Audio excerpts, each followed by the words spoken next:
Well, the Israelis have another problem on their hands, and that is Benjamin Netanyahu has been charged by the International Criminal Court.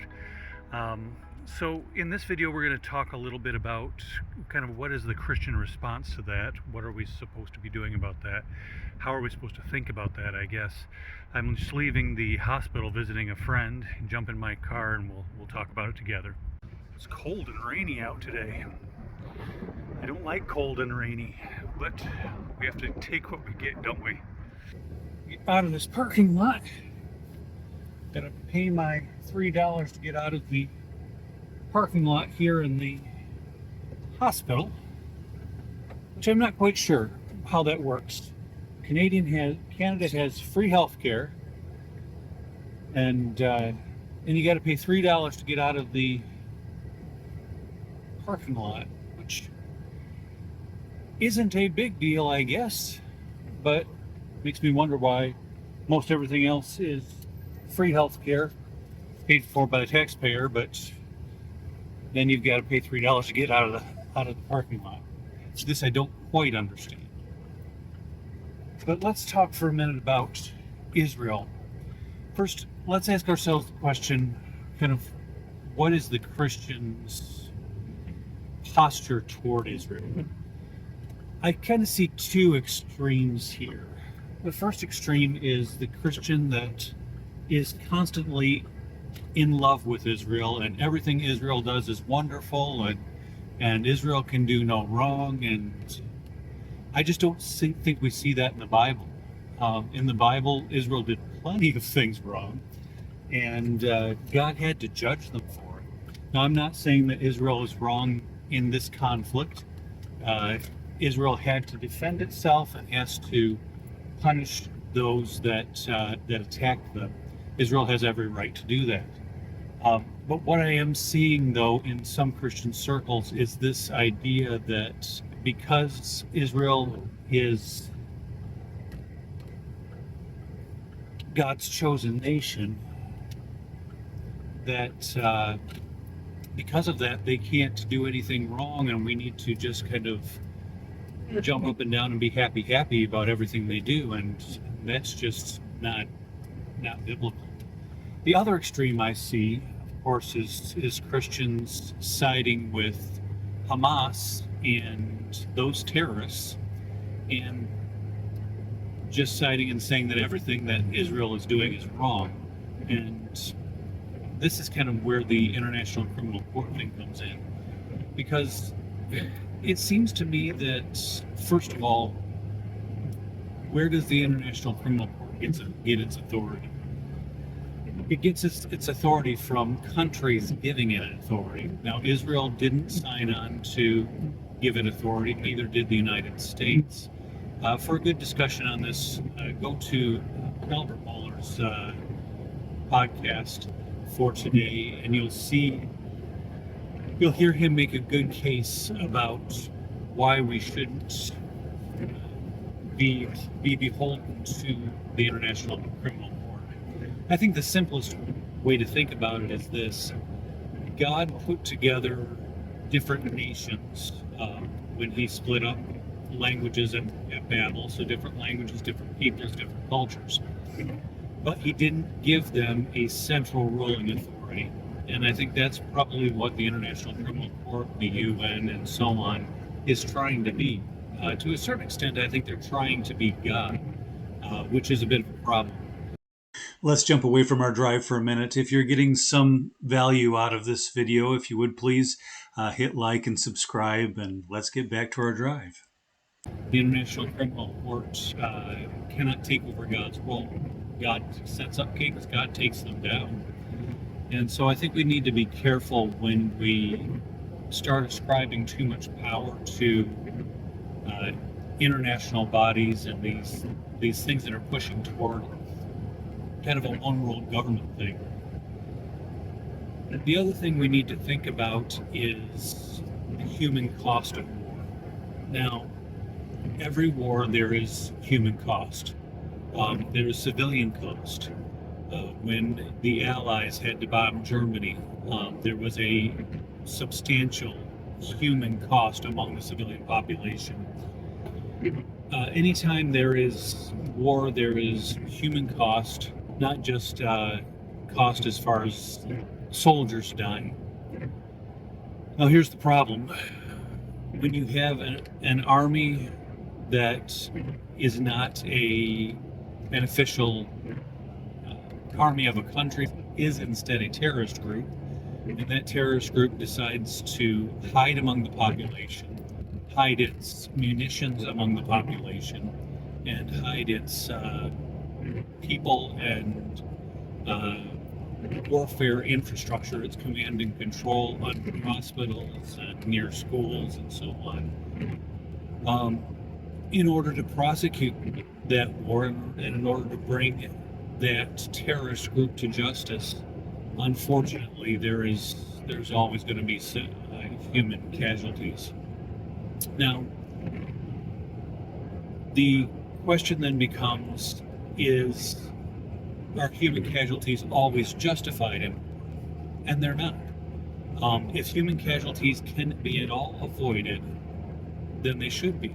That is our moral responsibility as human beings that are created in the image of God, and certainly as Christians. Remember, Jesus said, love your enemies, bless them that curse you, do good to them that hate you, and pray for them to despitefully use you and persecute you. That is the command to believers. Now, the flip side of that is God has given civil government, the government of Israel, the government of the U.S., Canada, and so on, the right and responsibility to, the Bible says, bear the sword. In other words, it's our right and responsibility as a nation, as a government, governments really have two main jobs, and that is to protect life and to provide freedom. And the life that the government is obligated to protect is the lives of its people. Now, there is that the golden rule, do unto others as you would have them do unto you. And so there is a Bible mandate for us to care for those outside of our country. And God talks about that a lot, about the foreigner and so on. But when it comes to who the government is obliged to protect, it's obliged to protect its citizens, those of its country. And so when you have a country like Israel that is prosecuting a war against an adversary, and not even a state adversary, but an adversary that is a terrorist group operating within a population, and that population is not putting up a fight against that terrorist group, but instead, to a certain extent, harboring that terrorist group, then you've got a problem on your hands. We do need to express concern for several things. The first thing we need to express concern for is the humanitarian conditions of Gaza. That people get the food and medicine that they need. You understand, I'm sure you do, that as part of Hamas's charter, their goal is to wipe out Israel. They make no bones about what their goal is, and that is why Iran has chosen to fund them and some of the other bad actors within that area. As far as Netanyahu being charged there, first of all, God sets up leaders and takes them down. Okay? And I understand that if you're not a Christian, if you're not a believer, you can't go along with that. You want a human government, a human agency overlooking all of the leaders of the nations of the world. But here's the question. who's going to watch the watchdogs? If you've got the International Criminal Court and the UN and you're going to put them in charge of the world, then who is going to watch over them and who's going to prosecute them when they do wrong? At some point, we have to trust, first of all, that God is in control, and second, that those that do wrong will suffer, if not in this life, in the next for that wrong. But because we take a humanistic view of things, and we get this idea that all of somebody's punishment must be meted out in this life. First of all, there's no way you can mete out that level of punishment in this life, rather. If you take someone that has abused a number of children, or someone that has committed war crimes, or can you really inflict as much punishment on them in this life as what they have inflicted on others?